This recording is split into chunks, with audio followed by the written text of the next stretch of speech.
আসসালামু আলাইকুম। Jasmine cooking হাউসে আপনাদের সবাইকে স্বাগতম। আজকে আপনাদের একটি অসাধারণ রেসিপি দেখাবো, আর এই রেসিপিটা আজকে সবার কাজে লাগবে। আমাদের সবারই কম বেশি কালসাপ মার্কা পাড়া প্রতিবেশী বলেন, আত্মীয় স্বজন বলেন এবং ফ্রেন্ড বলেন থাকে মোটামুটি সবারই। তাদের জন্যই আজকের এই স্পেশাল রেসিপি। কিছু কিছু মানুষ আছে যাদের উপর দিয়ে দেখলে মনে হয় এত ভালো, কিন্তু তাদের ভিতরে বীজ দিয়ে ভরা, এবং তাদেরকে সোজা কথায় বলে উপরে ফিটফাট নিচে সদরঘাট। তো তাদেরকেই এই জুতা বেগুনি খাওয়াবেন। কথা না বাড়িয়ে চলুন আমরা রেসিপিতে চলে যাই। তো প্রথমে আমরা এখানে দুইটি বেগুন নিয়ে নিয়েছি, আর আমরা এই দুইটি বেগুন দিয়ে করব না। এখানে যে ছোট বেগুনটা দেখতে পাচ্ছেন, আমরা ছোট বেগুনটা দিয়ে আজকে বানাবো।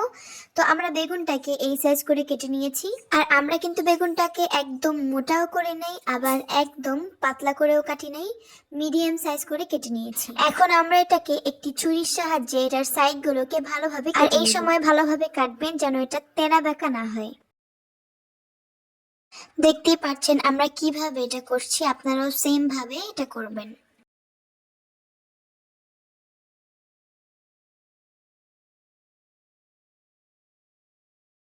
তো আমাদের একটা কাটা শেষ, এখন আমরা সেম ভাবে সবগুলো কিভাবে করে কেটে নিব। আপনাদের সুবিধার্থে আমরা আরেকবার দেখিয়ে দিচ্ছি।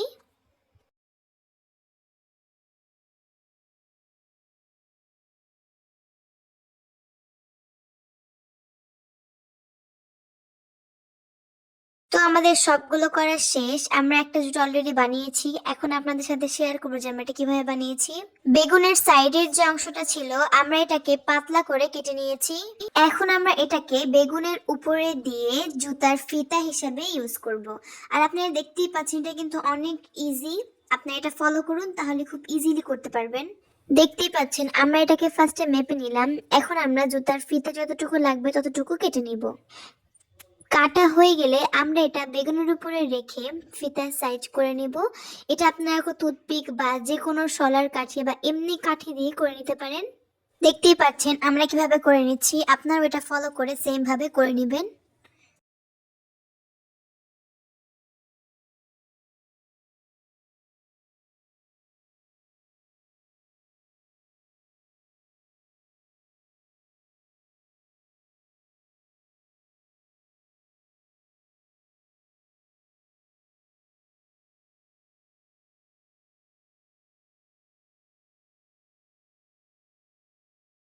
তো আমাদের সবগুলো জুতা একদম রেডি, আই মিন বেগুনি জুতাগুলো একদম রেডি।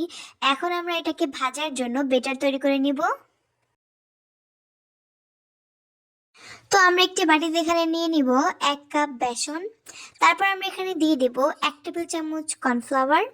আপনারা চাইলে কর্নফ্লাওয়ারটা নাও দিতে পারেন, কিন্তু কর্নফ্লাওয়ারটা দিলে এটা অনেক বেশি ক্রিস্পি হবে এবং খেতেও মজা লাগবে। তারপর আমরা এখানে দিয়ে দেব বেকিং পাউডার। আমরা এখানে 1/2 চামচের একটু কম বেকিং পাউডার দিয়ে দিয়েছি। আপনারা চাইলে বেকিং পাউডারটা স্কিপ করতে পারেন, কিন্তু বেকিং পাউডার দিলে কিন্তু আপনার বেগুনিটা ফুলবে। তারপর এখানে দিয়ে দেব 1/2 চামচ হলুদের গুঁড়া এবং 1 চামচের একটু কম মরিচের গুঁড়া এবং স্বাদ মতো লবণ। তারপরে এই সবগুলোকে আমরা ভালোভাবে মিশিয়ে নিব এবং অল্প অল্প করে পানি দেব এবং মিশিয়ে নিব। আমরা এখানে প্রায় 1 কাপের মতো পানি দিয়েছি। তো আমাদের বেটারটা কিন্তু একদম রেডি। আমরা কিন্তু এটাকে বেশি পাতলা করিনি, একটু ঘনই রেখেছি, আর এরকম খেতে আমাদের ভালো লাগে। তো আমরা বেগুনি ভাজার জন্য আমরা ফার্স্টে চুলায় একটি প্যান বসিয়ে দিলাম, আর এখানে দিয়ে দেবো আমরা বেশ খানিকটা পরিমাণ তেল। কারণ বেগুনি ভাজতে কিন্তু অনেক পরিমাণ তেল লাগে, তাই একটু বেশি করেই তেল দিবেন। তারপর আমরা তেলটাকে ভালোভাবে গরম করে নেব। আর অন্যদিকে আমরা জুতা বেগুনি গুলোকে ভালোভাবে কোট করে নেব। আমরা বেসনের মধ্যে দিয়ে ভালোভাবে চুবিয়ে এটাকে কোট করে নেব। আর কোট করা হয়ে গেলে আমরা এটাকে তেলের মধ্যে দিয়ে ভালোভাবে ভেজে নিব। আর বেগুনি আমরা সবাই কম বেশি বানাতে পারি, তাই এটা নিয়ে আর বেশি কি বলবো। আপনারা দেখতেই পাচ্ছেন কিভাবে ভেজে নিচ্ছে, আপনারাও সেম ভাবে ভেজে নেবেন।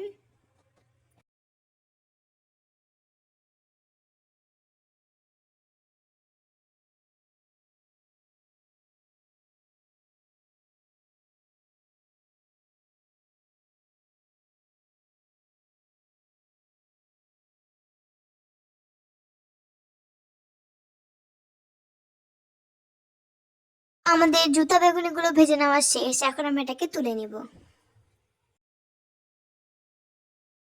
এবং বাকি জুতা বেগুনিগুলোকেও আমরা সেম ভাবে ভেজে নিব।